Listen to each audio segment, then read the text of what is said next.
waxaan uga mahad celinayaa shirkadaha Golis Group iyo shirkadda Cimaad oo maanta halka munaasabadeeda aan u joogno. runtii waxaa la arki jiray inta badan munaasabado meel bannaan la dhagax dhigayo, laakiin tan waxay kaga duwan tahay waa shaqo socota oo qayb muhiimana ay qabsoontay, qaybina ay dhimantay. saad ogtihiin dalka Soomaaliyeed wuxuu ku jiray muddo dheer burbur maskaxeed iyo mid maaliyadeed iyo dhinac walba ah. soo kabashaad socotay Puntland qaybta ay ku leedahay sidii dib dalka ugu kaban lahaa dhinac walba marka loo fiiriyo waxaa ka socday dadaal isugu jira mid dawladeed iyo mid ganacsatada. haddaan dadaalku wada socon, dadaalku uusan dhinac qolo walba qaybteeda ka qaadan, horumarka la rabo lama gaarin. dabcan waajibaad baa dawladda saaran, waajibaadna wuxuu saaran yahay dadka ganacsatada ah oo maalgelinta ku sameynaya mashaariicaha waaweyn ee sababaya dadku inay deganaansho iyo xasilooni ay dareemaan. saad ogtihiin waxaan u baahannahay dad fara badan oo aqoon-yahan ah oo aan rabno inay yihiin khubaro inay dalka dib ugu soo noqdaan si howlaha faraha badan ee socda ay qayb uga noqdaan. dadkaas waxay ku noolaadeen nolol iyo habnololeed ay la qabsadeen. waxaa ku adkaanaysa habnololeedkaas ay la qabsadeen iyaga ciyaalkooda inaan meelaan laga heli karin intay keenaan iyaguna ka shaqeeyaan. waxyaabaha u badan oo dad badan dib u celiya halkay shaqooyinka halka u yimaadaan waxaa ka mid ah habnololeedkii. marka waayadan dambe mashaariicda ka socota Puntland waxay sahlaysaa in dad badan oo Soomaaliyeed iyo ajnabi ah inay halka shaqo u joogi karaan, degi karaan iyaga iyo carruurtooda iyagoo ka heli kara waxyaabihii ay u baahnaayeen oo ay halkaa ku joogi lahaayeen. marka runtii fursaddaas la isla eegtay oo dhinacyada badan ah waxay markhaanti ka kacaysaa inuu dadku si xasilooniya ugu noolaan karo. magaalooyinka noocan ah ee runtii degaanadeenna dal walba oo hadda dunida ka mida marka uu rabo inuu dhismo isagu isma dhisi karo, wuxuu u baahan yahay khubaro dibadeed u timaada. inta uusan marka dhismaha bilaabin mashaariicda waaweyn wuxuu u baahan yahay meeshuu dejin lahaa. markaad fiirisaan magaalooyinka nagu xeeran markay horumarayeen, meelaha ay ka horumareen waxaa ka mid ah degsiimooyinka ku habboon in si caalamiya dadka ugu nool dibadaha ay ugu noolaan karaan. marka mashruucan sida loo soo bandhigay anigu waxaan aada uga dardaarmayaa keliya marka muuqaalka la daawanaya ama lasoo bandhigaya waxaa ku taala dhir aada u fara badan, meeshoo dhan waa wada dhirtaa ha laga dhabeeyo. muuqaalka magaalada waxaa bedeli kara waa environmentiga. hadda waa muuqataayo dee geedadkii timirka iyo hareeraha laamiga waan arkayaa, laakiin waxaan rajaynayaa in dhirta aada loo xoojiyo. magaalooyinkeenna waad ogtihiin waa semi desert ama waa lama degaan xigeen, laakiin dalal lama degaan ahaa baa hadda maanta dhir niiran ah. marka keennu wax weyn uma baahna, wuxuu u baahan yahay keliya isxilqaan yar. marka arrintaa dhiraynta runtii waxay iga tahay dardaaran. waxa kaleeto wax laga sheega male oo hadda ma dhaheenno waxa aad soo bandhigteen ka run sheega, maxaa yeelay anigu waaba soo arko guriga sida halkaa lagu sheegay buu u ekaa horta, oo hadda ka run sheega odhan maayo waaba muuqdaa. waxaan u baahannahay keliya in dawlad ahaan waxaan ballan qaadayna horena ugu sheegnay haddana u garab taaganahay wax kasta oo dawladda uga baahan tahay inaan la garab taaganahay. kaalinta dawladda insha allah cid kasta oo dalkan maal gelinaysa kaalinta dawladdu ay leedahay way qaadan doontaa haddii ilaahayno, oo ugu muhiimsan tahay amniga, oo ugu muhiimsan tahay in loo tashiilaadka ay uga baahan yihiin arrimaha dawliga ah in loo sameeyo iyaga iyo dadka raba inay maal gashtaanba ruuxadooda. runtii fikraddaas ah qofka guriga u maal gashanaya ayaa damiinka noqonaya waa arrin iyada naftirkeeda dhiirigelin leh. oo maxaa yeelay mashruuc kale markuu sameynayo wuxuu u baahan yahay mashruuca lacagta uu qaadanayo buu damaanad uga baahnaa, laakiin kan waxa weeye damaanadiisi wuu haystaa. dadka Soomaaliyeed iyo dad badan oo muslimiin ah oo dhulalka qarbiga tagay oo noloshoodu ay weli ku xiran tahay waxay marmar u baahdaan muddooyinka ay korayaan inay magaalooyin sida hadda ay Soomaalidu inta badan tahay dhulalka islaamka aadi jireen si ay uga helaan waxyaabaha dhaqankooda iyo caadaadkooda islaamiga ah haddii guryahan oo kala dhismaan waxa uu wehelinaya dhaqankooda Soomaalida ehelkooda inay arkayaan marka fursad fiican oo runtii soo jiidasho ah weeye dalka horumarkiisuna waxay noqonaysaa mid wada socda inuu noqdo markii dadku yimaadaan dadkuna waxay la imaan doonaan aqoon waxay la imaan doonaan fikrado waxay la imaan doonaan dhaqaale waxa abuurmi doona mashaariic hor leh taas ayaa waxay keenaysaa deganaanshaha aan baadi goobayn dadka runtii qaxaya ama dibadaha u socda dabcan way israacayaan way ishiir raacayaan laakiin waxaan rajaynayaa inay marlabaad geyga Soomaaliyeed ay noqdaan meel ay u soo noqdaan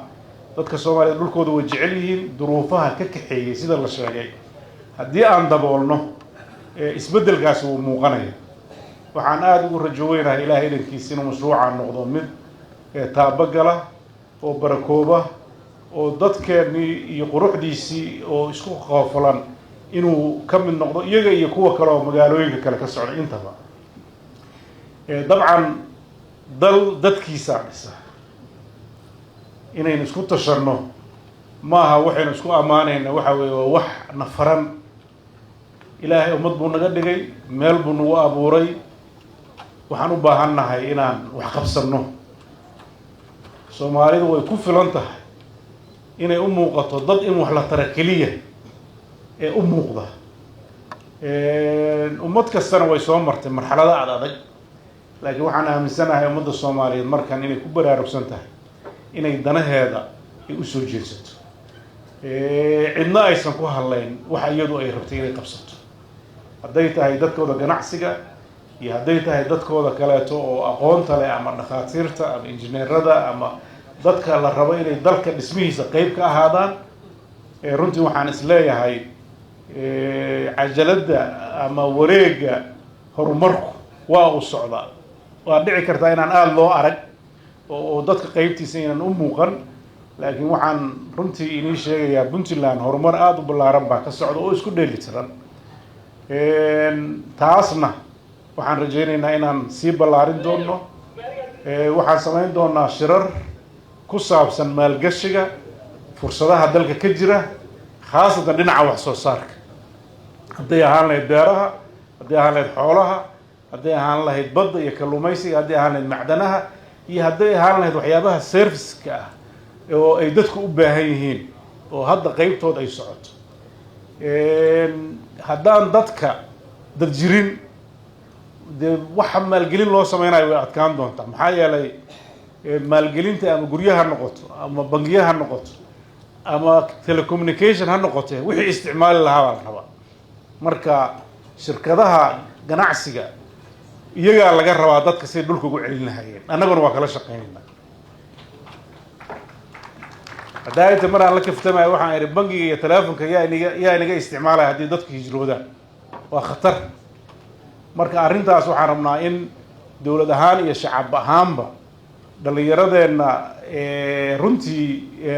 haddii runta la sheegana meelaha ay aadayaan shaqooyinka ay halka kaga xishoonayaan bay xagga ka qabanayaan oo ay dabdarro kaleeto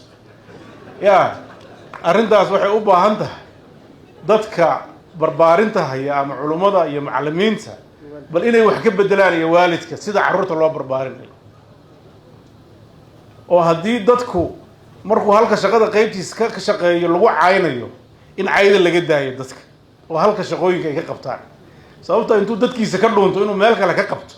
isna uma wanaagsana dalkana uma wanaagsana waxaad ogtihiin dalkan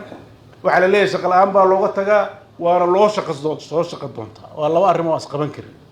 dad fara badan ayaa sektarro muhiim u ah dalkeenna dibadda shaqada looga yimaada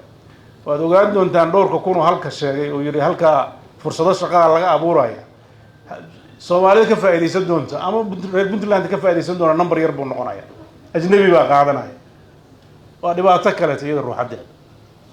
haddii la dhaho dadka dibadda yaan la siinina haddii wax noo qabanaya ku xigtiyadana marka waan qabaa in dhalinyaradeenna shaqa sharaf leh shaqada aan ku boorino dadka Soomaaliyeed waxay shaqo ka dhigteen hadalka tirada badan oo runtii na wareeriyay aan xal u raadino xalkaas waa inuu noqdaa xal shaqo oo wax soo saar arrintaas waa arrin u baahan dadka Soomaaliyeed meel kasta ay joogaan in ay ka fakeraan siday dalkooda u dhisan lahayn dabcan mujtamaca Soomaaliyeed waa mujtamac runtii marka mujtamacaadka adduunka la fiiriyo waa mujtamac firfircoon hogaamin iyo isku dubridid buu u baahan yahay intaas meelihii ay tageen aad bay uga muuqdeen dhaliilahoodana waa leeyihiin laakiin in lagu sheeg naftirkeeda aba wanaaga Soomaa haddaaban lagu ogeynba inaad jirtid bay ka sii liidataa marka waa isleeyahay dadka Soomaaliyeed firfircoonidooda waxa kaliya ka dhiman fariimaha la oranayo war hadaa fiican tahay dhulkaaga ilaa qofka muraayada laga arkayo waa deegaankiisa iyo dhulkiisa hadaa tiraad dhulkayga ma fiicna laakiin anaa fiican cidi ka aqbali mayso Soomaalidu waxay tiraahdaa ninka kaba u dhiibanaysa kabihiisa la eega marka haddaan dad fiican nahay haddaan dad wanaagsan nahay haddaan dad fikrad badan nahay waa inay dhulkeenna ka muuqataa fariintayda muhiimka waa inay dhulkeenna ka muuqataa ganacsatada ay kamid dadka hadda halka jooga khaasatan maanta golis baan la joognaayo mashaariicda tan ku dhiiratay iyo kuwa kale oo socdana runtii waxaan u baahanaa inaan dhiiri gelino oo garab istaagno insha Allah waxaan ku rajo weynahay iyagana kolley waxaan halka soo bandhigeen waa inay tiimam u diraan dibadaha oo jaaliyadihii dibadda jirana waa inay u soo bandhigaan oo hadda halka kaliya ka dhigtaan meesha laga iibsanayo inta arki karta way kooban tahay 3,000 oo guri oo casri ah runtii ma sahlana waxaan kaloo rabaa qof guriga inuu ka gato kaliya lama rabo inay ganacsato kaleeto maalgeliso guryo badan inta ka qaadato kiraysato iyada naftirkeeda waa investmentiga nooc ka mid ah inaa saas iyada naftirkeeda u sharaxdaan iyada naftirkeeda kama marna dabcan magaaladan waa magaalada halbowlaha u ah Puntland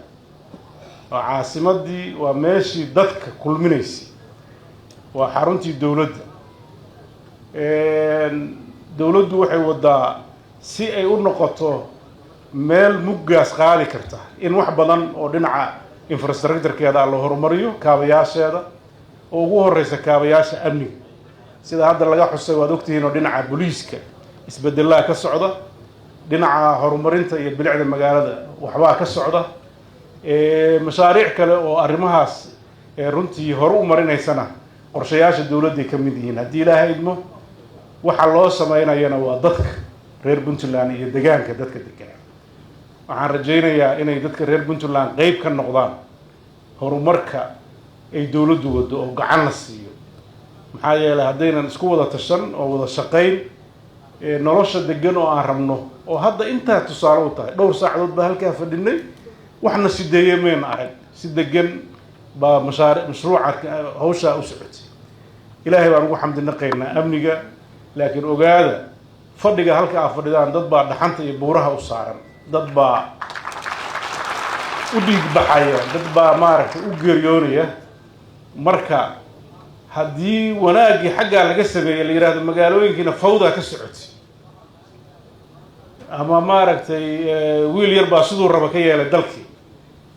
ama nin baa maaragtay jidgooyo sameeyay isagina waxay ku tahay qofkii hawshaas ku jiray waxay ku tahay ku taalo dadkii hawshaas loo qabanayay waxay ku tahay caqabad marka waxaan rabnaa mashruuc kasta oo socdo hadduu yahay mid amni hadduu yahay mid dhisme hadduu yahay mid kaleeto nadaafadeed si wada jira inaan uga wada qayb qaadano oo bulshadeenu ay noqoto bulsho isku tolan oo danaheeda ilaashanaysa insha Allah waxaan rajaynayaa maanta munaasabadan waa munaasabad ku saabsan sidii loogu barakayn lahaa oo loogu baariki lahaa mashruucaas dawlad ahaan waan garab taaganahay waan u duceynaynaa inuu Ilaahay hirgeliyo dadkeenana inay noo soo noqdaan oo macnaheedu ma aha soo guura oo dadku deegaanadii ay degeenna waa u baahan yihiin laakiin halkana guryo ku yeeshay dadku waad ogtihiin iyagoo dibadihii degan bay meelo kale guryo ku yeesheen bal ugu yaraan meesha asalka ah u degteen oo deegaankiina aad joogay meelaha kale oo aad aadaysaan halka u bedela waad ogtihiin magaalooyin badan baa la sheegay oo Masar iyo ka mid tahay meelahan baa hadda dadkii aad ugu imaanaya marka insha Allah waxaan rajaynaynaa iskuulaadka si hadhow jaamacadaha xagga u aadi karaan standard la mid ah midka halka ay ku heli jireen inay helaan kuwa dibadda jooga kaliya uma jeednaa kuwa magaalooyinka joogana inay fursada helaan oo dalku dabcan iskuulo waa jiraan waxbarashadii waa socotaa waxaan filayaa dhalinyarada waxa kan kala wado oo dhalinyarada iskuulaadka dalka ka soo baxday dalka waxa wada engineerska hadda jooga xoogooda iyo dhaqaatiirta dalka joogta waa dadkii dalka wax ku bartay oo dalku waxbarasho ma taal la oran maayo laakiin waxaan u baahanahay in wax la sii casriyeeyo meeshii la joogo meel ka si fiican la gaaro fursadaas idinka abuuri kara annaguna gacan baan inagu siinayna haddii ilaahay makaalinteennana waa qaadanaynaa aad baad u mahadsantihiin hadda guryaha jaamac dhiga dheere adiga iga hormaro horta bal adu qaado adaa ganacsadaa waana isku wada jirjirnaayo dee in la dhiirigeliyaa la rabaa ganacsiga marka dadka dhulka jooga guryaha ha la iibsado haddaa maanta la iibsan karin biraha lagu soo noqdo maanta haddii la bartay waxay la tahay fursad fiican wey meeshan magac fiicanna waa lala helo nugaal hiilis waa tahay inkastoo haddaan wax yar kaftamo xoogooda qorshaha waxay ugu talagaleen mashaariic presentationka ay dibadda u geyn lahayeen ajnabiga iyo dhalinyarada jirtay halka annaga noqod af Soomaali badan ma arag wixii halka lagu sheegay marka iyada naftirkeeda in la af Soomaaliyeeyo oo dadka loo sharaxo meesha kama marnayn marka taasna waa bogaadinayaa aad baad u mahadsantihiin wassalaamu calaykum waraxmatullaahi wabarakaatu